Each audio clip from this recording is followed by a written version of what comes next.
எவ்வளோ எக்ஸைட்மெண்ட்டாக இருக்குது first bro பயங்கர எக்ஸைட்மெண்ட் ப்ரோ. எங்களோட ஃபேன் நாங்கள் எப்படி அஜித் சாரை ரசிக்கணும்னு நினச்சி ஒரு விஷயமா பண்ணுவோமோ அதேமாதிரி டேரக்டர் அத்விக் பண்ணிருக்காங்க. உள்ள சம்பவம் தரமான சம்பவம்.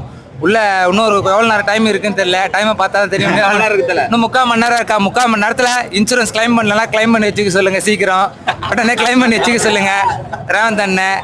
நான் சீக்கிரம் கிளைம் பண்ணலாம். கிளைம் பண்ணிங்கன்னா உள்ள என்ன நிலைமை அவனுக்கு தெரியாது.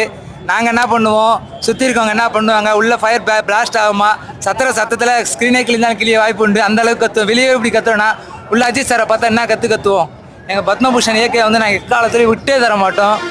எங்களுக்கு ஒன்றும் எனக்கு பிடிச்சதே பத்மபூஷன் இயற்கை தான். அவர் வந்து தலைன்னு கூப்பிடக்கூடாது சொன்னார். ஆனால் தலைன்னு போட்டேன் நான். இருந்தாலும் அவர் அந்தமாரி சொல்கிறதுக்கு மனசு வரல. ரேஸ் இது பண்ணுறீங்க, வின் பண்ணுங்க, பார்த்து ஓட்டுங்க, சேஃபாக இருங்க. நாங்கள் படத்தை எப்படி கொண்டாடுறோமோ உங்களையும் அதேமாதிரி தான் கொண்டாடுவோம். என்றைக்கும் விட்டே தர மாட்டோம். தேங்க்யூ ஃபார் அத்விக் சார் எங்களுக்கு இந்தமாரி ஒரு ப்ரெசன்டேஷன் பண்ணதுக்கு. ஃபேன் பாய் சம்பவம்னா என்னன்னு நீங்களும் காமிச்சிட்டிங்க, நாங்களும் காமிப்போம், உள்ளே காமிப்போம்.